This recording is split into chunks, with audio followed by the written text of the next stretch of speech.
Hey guys, what's up? It is May 21st, significant day for some people, but it's Saturday. That's Range Report, so let's talk about it. All right, so first off, happy birthday to somebody who knows who they are, and I haven't called them yet, and I probably should, and I will. But you know who you are, and I don't know if you want me to tell everybody your birthday, so happy birthday to you. Anyway, let's get into Range Report today. The main couple things we worked on was the Sealy Optic, right? We went round 2 for torture destructive testing. We have a new Chinese optic to look at and things. We messed around, piddled around, getting the flux zeroed. We have some holsters in from Works that we take a look at. And also I did a little work with SDI, Sonoran Desert Institute, and so I showcased one of my guns on that thing. I don't think I've talked about this gun yet. I'm waiting for the correct time to do that. So basically, without getting too crazy and whatnot and spoiling everything, Sealy Optic is dead. It died. Yeah, actually the optic itself is still on. So there may be a part 3 in the future, but it fell off the gun and it cracked, and yeah, and we have the same problem with the handguard twisting and coming loose. So is what it is. But I'll have the video on that and kind of show the testing, quote unquote, that we did for that. This is cool. I'm probably not going to make an actual video. Well, I didn't make a video, so I can't. Of sighting in the Raider. The Raider has been an interesting enigma to me. It is a fantastic design, an awesome concept, but for me, it's just not wanting to zero. And I think a lot of that has been my suppressors, because I really like to shoot suppressed. And I have several different kinds of suppressors and several different kinds of ammo. And when you start mix matching all of that, you're not going to have consistency. So it's just not going to work very well. I hope this is in frame. And you probably can't tell, but basically we got everything zeroed. We remounted, is what I'm trying to say, the Holosun. Remounted it, made sure it was on properly, made sure everything was great, Loctite, bing, bang, boom, set for 2 weeks or whatever, and brought it out and shot it.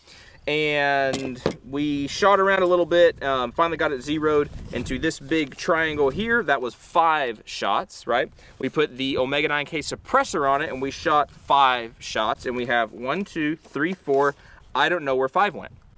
Sounds like a song. So I don't know. Suppressed, I don't know why it's just being wonky. I don't know. I hope it's not the cam lock. I'm sure people that hate Griffin Armament or whatever, they're like, well, obviously you put it on the gun, so it's gonna break it. But other people really like cam lock. I am one of those people that really like cam lock, and I want it to work. So I'm going to do that as a last resort of, like, you know, throwing out the baby with the bathwater. Does that make sense? I don't think that makes sense. I know what I meant to say. I don't think it came out properly. I'm going to leave this thing on here as a constant and say it's not the problem until everything else has been worked out. And if nothing else works out and I still have terrible suppressed accuracy, maybe it's this guy, and then we'll take a look at it. All right, so anyway, that was this. But then, even with all this, and then I shot steel and stuff, and, you know, sometimes hit, sometimes not. Took off the suppressor, same ammo, went back to the tripod brace thingy, whatever, 25 yards. I put 3 more rounds, like 2 of them are touching where they go. 1, 2, 1, 2, 3, right? So that's 2 shots, and then 1 shot right there. Beautiful. That's right in the unsuppressed zero area. 3 shots instead of 5. Not super scientific, but it is what it is. It's enough to make me feel happy. Oops, sorry. It's enough to make me feel happy and say, yes, okay, so the gun, this is holding zero just fine.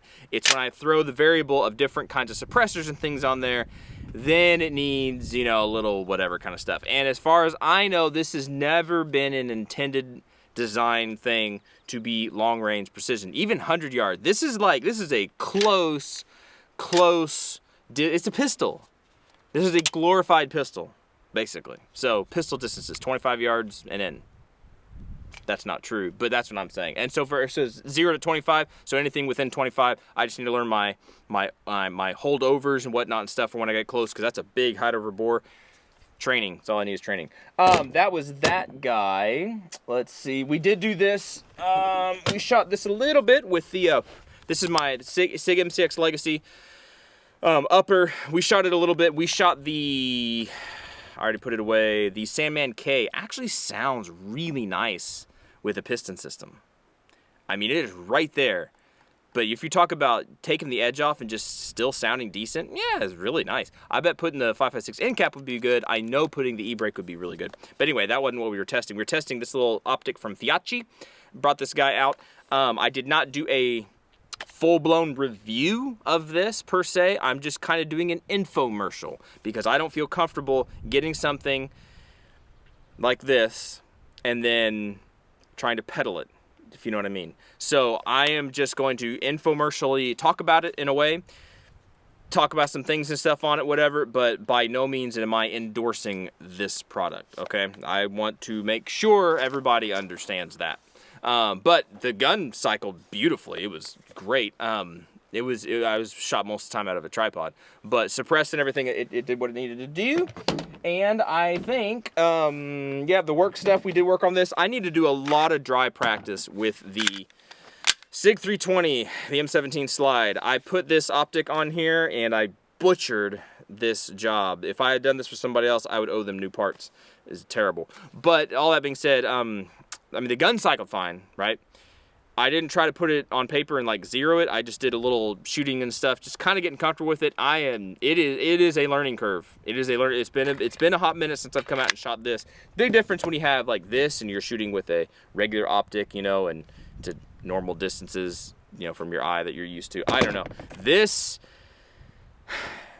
it's gonna take some work. I think it has a lot of potential, but it's gonna take a lot of work, and I'm used to shooting Glocks. But anyway, the Works holsters, we're gonna go give those guys a run for a while. I still wear mine. This is the OG from back in the day. I think it's the M6, I believe is what it's called. The inside the waistband appendix holster for the 43 XMOS. I love this holster. It works. It has a couple caveats, things that I don't like about it. It's not flexible. I really wish it did. I really wish it pushed the butt of that pistol in better, and I think because it's not flexible, it doesn't do that as well. But that is what it is, and it's fine. I think that's it. I really do.